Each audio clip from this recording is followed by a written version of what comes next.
semangat ya. Walaupun sekolah online, tugasnya banyak, ulangannya banyak, tapi adik-adik harus semangat karena Bapak Ibu guru sudah berjuang, adik-adik juga harus ikut berjuang. Yuk, sekarang kita mau memulai ibadah sekolah minggu kita. Kita mau awali dengan menyanyikan pujian, minta Tuhan pimpin.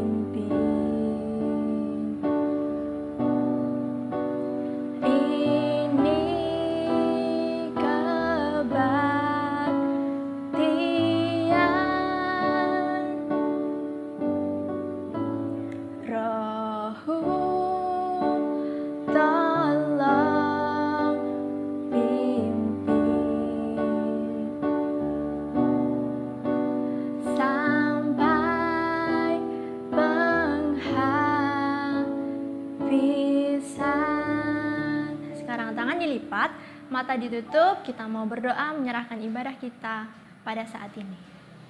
Tuhan Yesus, Allah Bapa kami yang bertahta di kerajaan surga yang mulia, terima kasih Tuhan, Engkau telah memberkati kami dalam kami istirahat. Dan sekarang kami mau memulai ibadah sekolah minggu kita. Tuhan berkati dari awal, pertengahan, hingga akhirnya. Tuhan ampuni segala dosa dan kesalahan kami. Hanya di dalam nama Tuhan kami Yesus Kristus, kami sudah berdoa dan mengucap syukur. Amin. Oke, adik-adik yang di rumah, kakak undang untuk bangkit berdiri. Kita mau semangat menyanyikan Mars GKA Kebenaran.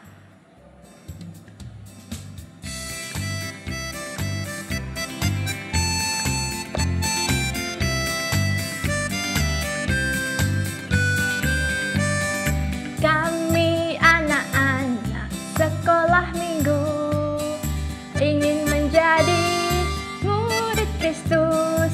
Di dalam susah ataupun senang, kami mau tetap memuji Tuhan. Siapa yang percaya Yesus pasti akan diselamatkan.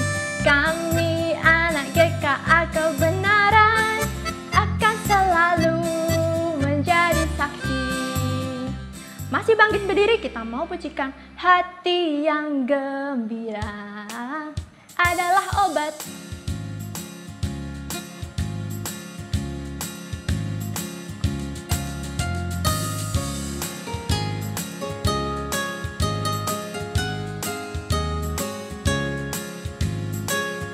Hati yang gembira adalah obat. Seperti obat hati yang senang, tapi semangat yang patah keringkan tulang. Hati yang gembira, Tuhan senang. Kita mau pujikan sekali lagi. Hati yang gembira adalah obat. Seperti obat hati yang senang, tapi semangat yang patah keringkan tulang. Hati yang gembira, Tuhan senang. Masih semangat memuji Tuhan? Adik-adik masih bangkit berdiri, kita mau pujikan Yesus pokok.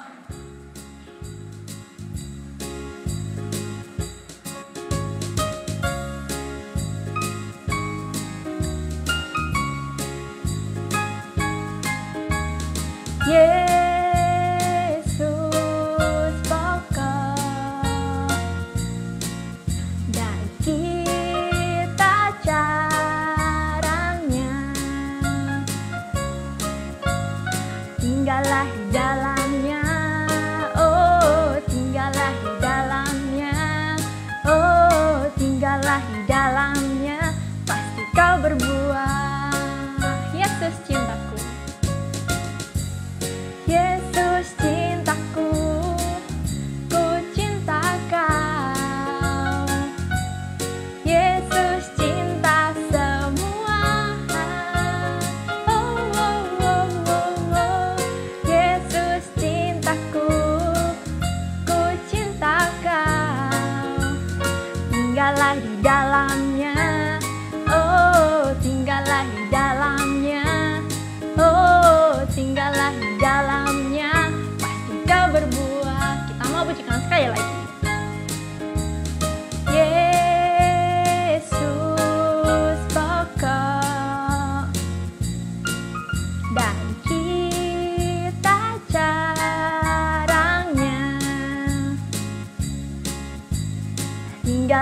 dalamnya. Oh, tinggallah di dalamnya. Oh, tinggallah di dalamnya, pasti kau berbuah. Yesus cintaku, ku cinta kau. Yesus cinta semua. Oh, oh, oh, oh, oh. Yesus cintaku, ku cinta kau. Tinggallah di dalamnya. Oh, tinggallah di dalamnya. Oh, tinggallah di dalamnya, pasti kau berbuah. Oke, jika kita tinggal di dalam Tuhan, kita pasti akan berbuah dalam Kristus. Oke, adik-adik boleh duduk. Kita mau persiapkan diri kita untuk mendengarkan firman Tuhan. Kita mau pujikan firman Tuhan ku dengar.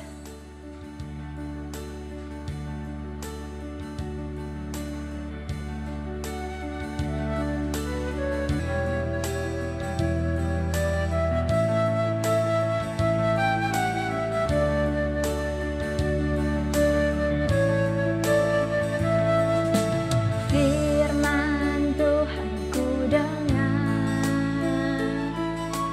ku tanam di hatiku. Ku ingin bertumbuh subur, berbuah lebat. Tuhan tolong padaku. Firman Tuhan ku dengar. Firman Tuhan ku dengar, ku tanam di hatiku. Ku ingin bertumbuh subur, berbuah lebat. Tuhan tolong padaku. Oke, duduk yang rapi, dengarkan cerita dari Kak Ningrum. Selamat pagi adik-adik yang dikasihi Tuhan. Apa kabarnya hari ini? Baik semua ya. Puji Tuhan, hari ini kita boleh memuji memuliakan nama Tuhan. Kita boleh bersama-sama juga akan mendengarkan firman Tuhan. Apakah adik-adik sudah makan? Sudah sarapan? Ada yang belum sarapan? Sudah semua ya, sudah siang, sudah jam 9:15 ya. Harusnya sudah makan.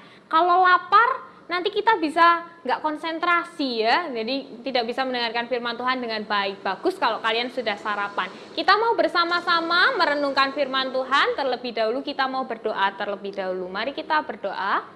Bapa di dalam surga, kami bersyukur kami boleh memuji memuliakan nama Tuhan.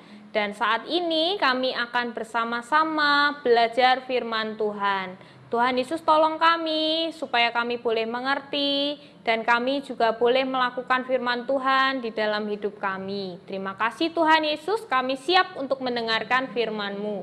Dalam nama Tuhan Yesus kami sudah berdoa dan bersyukur. Amin. Ya, adik-adik, tadi kalau kakak menanyakan kalian sudah sarapan apa belum? Kalau misalnya kalian sampai sekarang belum sarapan, apa yang terjadi? Lapar, betul ya, lapar. Pernah tidak kalian merasakan lapar? Pasti semuanya pernah ya. Entah itu karena pulang sekolah, sudah siang, kalian belum sempat istirahat, siang istirahatnya sudah pagi ya, terus sudah pulang, sudah siang, terus kalian lapar ya. Ada juga yang terlalu lama bermain di lapangan, terus sampai kelaparan, terus pulang ke rumah, ya akhirnya bisa makan. Nah, itu lapar yang sebentar lagi akan hilang, ya kan? Kalian lapar terus pulang ke rumah, mama, papa sudah menyediakan makanan yang bisa kalian makan, terus laparnya hilang kalau sudah makan. Sama kalau sarapan ya, pagi-pagi bangun tidur, aktivitas, terus lapar. Tapi kalau kalian sudah makan, laparnya hilang, ya kan? Itu kelaparan yang sebentar. Tapi adik-adik, hari ini kita mau belajar tentang kelaparan itu, tapi tidak sama seperti kita yang lapar sebentar lalu kenyang, sudah makan. Tapi ini laparnya panjang sekali, lama sekali. Ya, kita mau belajar di dalam 2 Raja-Raja 6, 2 Raja-Raja 6 ayat yang ke-24 sampai pasal 7 ayat yang ke-20. Jadi itu panjang sekali ya. 2 Raja-Raja 26 ayat 24 sampai ayat yang ke-33. Lalu disambung lagi 2 Raja-Raja pasal 7 ayat 1 sampai 20. Ceritanya tidak sepanjang firman yang kita baca ini ya, tapi nanti kalian harus membacanya di rumah. Judul perikop itu yang ditebali tengah itu ya biasanya. Tindakan Elisa pada waktu Samaria dikepung. Tindakan Elisa pada waktu Samaria dikepung. Pada waktu itu ada juga yang mengalami kelaparan yang luar biasa, tapi tidak seperti kelaparan kita tadi, yang sebentar lapar, makan lalu hilang laparnya, menjadi kenyang ya. Tapi ini lapar yang cukup panjang, tidak sebentar ya, cukup panjang. Di sebuah kota ya, di negara Israel ya, sebuah kota namanya kota Samaria. Mereka seluruh kota kelaparan. Kenapa ya Kak, kok bisa kelaparan seluruh kota? Nah, ceritanya di kota Samaria itu dikepung oleh tentara Aram. Tentara-tentara Aram itu tentara yang akan merebut kota Samaria. Sehingga Samaria ditutup, tidak bisa keluar dan masuk. Jadi orang-orang yang ada di kota itu tidak bisa keluar lagi. Bahkan tidak bisa, kalau sudah keluar tidak bisa masuk lagi. Kenapa? Karena banyak dikepung oleh tentara-tentara Aram itu. Jadi kota itu, orang-orang di kota itu tidak bisa keluar membeli makanan, atau orang di luar pun tidak bisa masuk kota itu untuk menjual makanannya. Saking kelaparannya, dan itu lapar yang tidak sebentar ya, berhari-hari mungkin malah berbulan-bulan, berminggu-minggu gitu ya. Nah, saking kelaparannya, sampai-sampai harga kepala keledai itu hewan ya. Pada waktu itu keledai itu dianggap sebagai hewan yang najis. Jadi tidak dimakan ya. Tapi saking kelaparannya bahkan hewan najis pun dijual ya.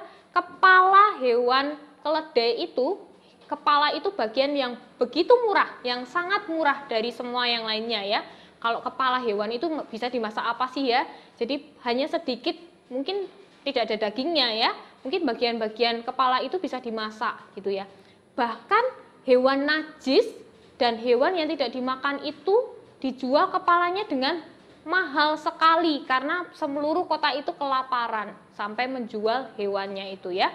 Dijual kepala keledainya itu 80 sikal. Itu mahal sekali ya. Itu kalau diibaratkan ya, disamakan sama seperti kalau kalian beli roti seharga 1 juta rupiah. Nah, itu mahal sekali kan? Padahal roti kalau kita bisa beli itu 10.000, 20.000 gitu ya. Tapi ini harganya begitu mahal. Satu kepala keledai dihargai 80 sikal. Itu mahal sekali sampai seluruh kota kelaparan, tidak bisa keluar atau masuk ke dalam kota Samaria itu. Nah, lalu Raja Israel ketika itu sedang berjalan-jalan di tembok ya. Ketika itu tembok di kota itu begitu tebal dan tinggi, jadi orang bisa berjalan-jalan di situ. Raja Israel sedang berjalan-jalan di tembok itu. Lalu ada seorang wanita yang saking kelaparannya, dia bilang sama raja, "Raja, raja, tuanku tolong aku." Lalu rajanya bilang, "Loh, ada apa? Kenapa kok kamu minta tolong sama aku?" Terus si wanita itu bilang, "Kami semua seluruh kota kelaparan, kami lapar, kami mohon belas kasihan tuanku raja." Nah, Raja Israel waktu itu mengoyakkan jubahnya, tanda apa? Berkabung. Ya, dia berkabung. Kok bisa? Nah, Tuhan aja tidak bisa tidak menolong kamu. Gimana caranya aku bisa menolong kamu? Akhirnya si Raja Israel tadi mengoyakkan jubahnya, tanda dia berkabung. Lalu raja ini merasa sebal sekali dan marah. Marah kepada siapa ya? Kepada Elisa. Karena Elisa itu menyembah Tuhan, dan raja ini berpikiran yang menyebabkan malapetaka ini adalah Tuhan, ya. Jadi dia berniat untuk memenggal kepala Elisa, ya. Jadi Raja Israel ini saking geramnya, saking sebalnya, kenapa kok satu kota ini bisa kelaparan? Dia mau membunuh Elisa karena dia menyembah Tuhan dan dia berpikiran bahwa malapetaka yang begitu besar itu disebabkan oleh Tuhan. Dan Elisa harus bertanggung jawab gitu ya, lalu mau dibunuh. Nah, tapi Pada saat itu Elisa sedang berbicara kepada tua-tua di kota itu, ya, orang-orang petinggi di kota itu. Dia bilang, Elisa, saya akan dibunuh oleh ajudan raja dan raja akan datang untuk memenggal kepalaku. Nah, siapa yang ngasih tahu Elisa ya? Kok Elisa tahu ya? Padahal raja sama ajudannya belum datang, ya. Dan itu di tempat yang terpisah. Bagaimana dia tahu? Siapa yang kasih tahu? Betul anak-anak ya, adik-adik yang dikasih Tuhan. Jadi yang memberitahu Elisa adalah Tuhan. Tuhan memberitahu Elisa bahwa Raja Israel dan ajudannya akan datang untuk memenggal kepala Elisa. Nah, ketika dikasih tahu itu, betul adik-adik, ajudan rajanya datang bersama rajanya ya, untuk memenggal kepala Elisa. Tapi waktu itu rajanya bilang, Elisa, semua malapetaka ini yang menyebabkan adalah Tuhan dan kamu harus bertanggung jawab untuk itu. Maka kami akan memenggal kepalamu, begitu ya. Tapi apa yang dikatakan Elisa? Elisa sudah diberitahu Tuhan ya, dan dia berfirman, menyampaikan firman itu kepada Raja Israel dan ajudannya. Tuanku, besok pagi kira-kira seperti jam ini akan ada yang berjualan di depan kota Samaria. Ya, akan ada yang berjualan di kota Samaria.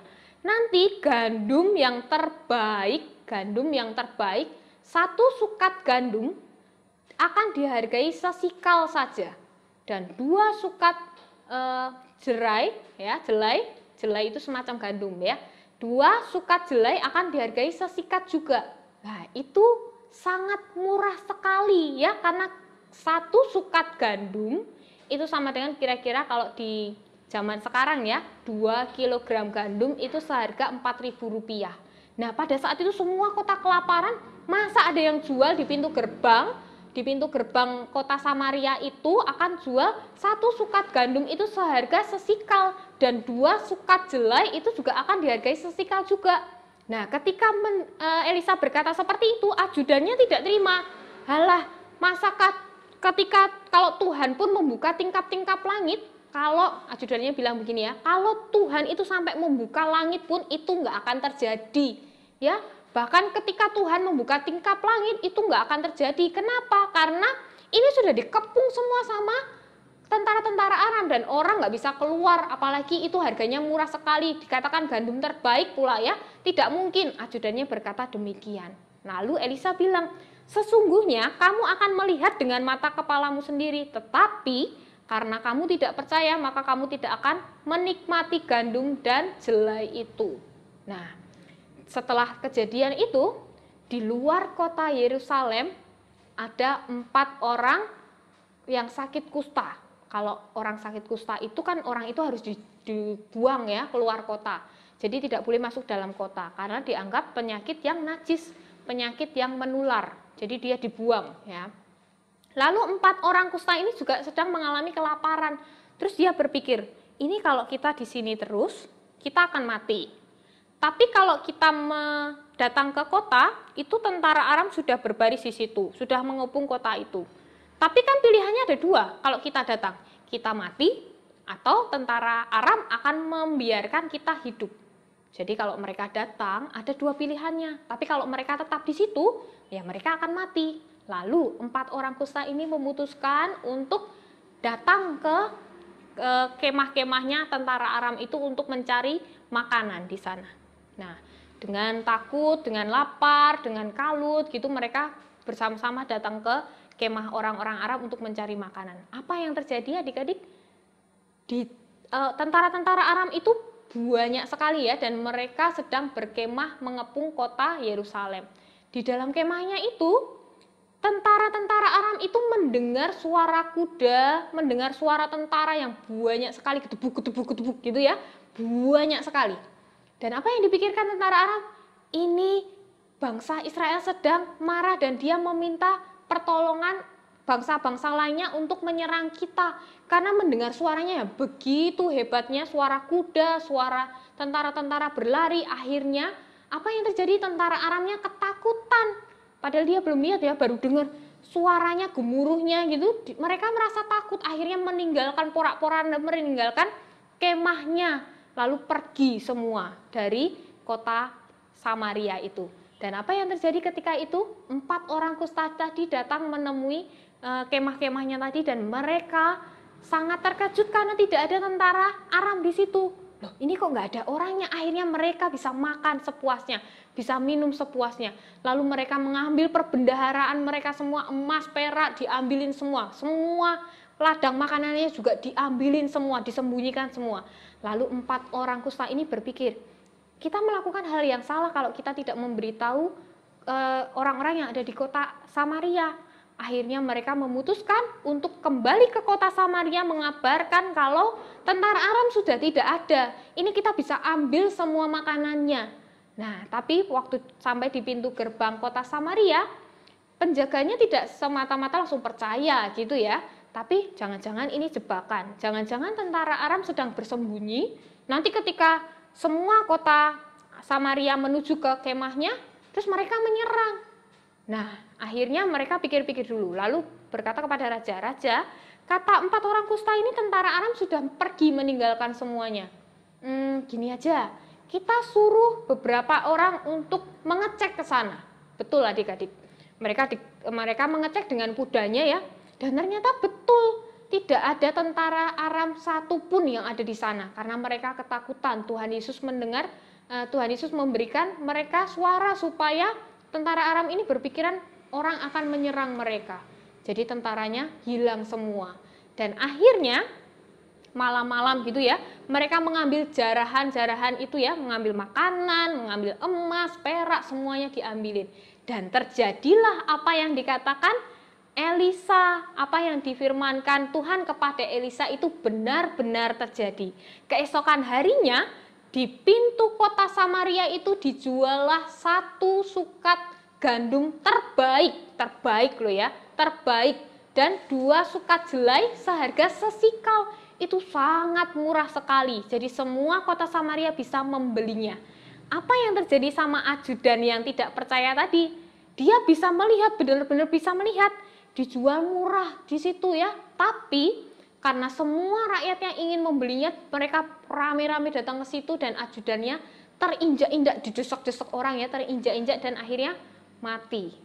Ya, ajudan yang tidak percaya tadi yang bilang sampai Tuhan membuka tingkap-tingkap langit pun itu nggak akan terjadi. Nah, yang bilang seperti itu tadi dihukum oleh Tuhan, dia bisa melihat tapi dia tidak bisa memakannya. Bahkan dia diinjak-injak rakyatnya dan sampai akhirnya dia mati. Nah, adik-adik, ini cerita yang seru sekali ya. Kalau kakak membayangkan mereka kelaparan, kakak aja kalau kelaparan itu rasanya stres sekali ya, kalut, udah nggak bisa berpikir gitu kan ya. Tapi Tuhan menyatakan kelepasan bagi orang-orang Samaria. Allah memberi kelepasan di tengah permasalahan yang dihadapi ya, di tengah bangsa yang tidak bisa kemana-mana itu, kota yang terkurung diapit oleh tentara Aram tadi. Itu kalau secara manusia udah pasti mati semua, tetapi Allah yang memberi kelepasan kepada setiap orang-orang yang ada di sana. Nah, kita bisa belajar sekalipun masalah kita begitu besar, begitu berat ya.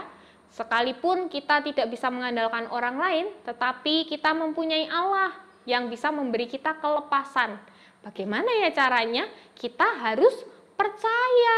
Tidak seperti ajudan raja tadi ya. Ajudan raja tidak percaya, lalu dia dihukum oleh Tuhan dan mati. Tidak bisa menikmati berkat Tuhan. Nah, kita sudah diberi kelepasan oleh Allah ya, diberi penghiburan. Oleh karena itu, kita harus percaya kepada janjinya, percaya kepada Allah, percaya bahwa Allah itu memiliki kuasa untuk melepaskan kita dari masalah-masalah kita, dari pergumulan kita.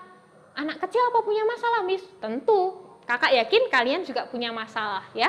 Entah itu masalah di dalam teman-teman kalian, kalian tidak disukai oleh teman-teman kalian, atau ketika kalian mengalami kesulitan dalam belajar, atau ketika orang tua kalian mengalami kesulitan dalam hal ekonomi, kalian pengen sesuatu tapi tidak bisa. Nah, itu masalah-masalah yang mungkin terjadi.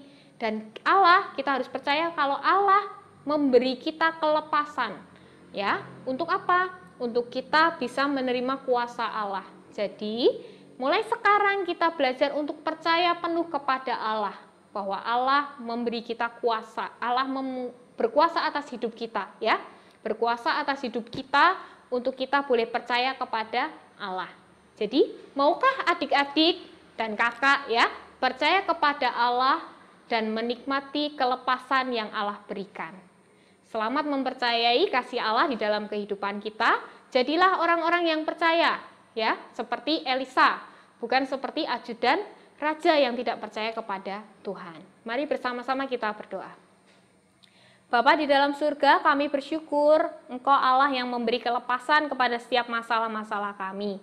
Kami mau percaya dan kami mau mempercayai bahwa Allah berkuasa atas hidup kami semua. Terima kasih Tuhan Yesus, kami bersyukur karena memiliki Allah yang penuh kuasa itu. Di dalam nama Tuhan kami, Tuhan Yesus Kristus, kami mau menjadi pelaku-pelaku firman Tuhan. Di dalam namamu kami sudah berdoa dan bersyukur. Amin.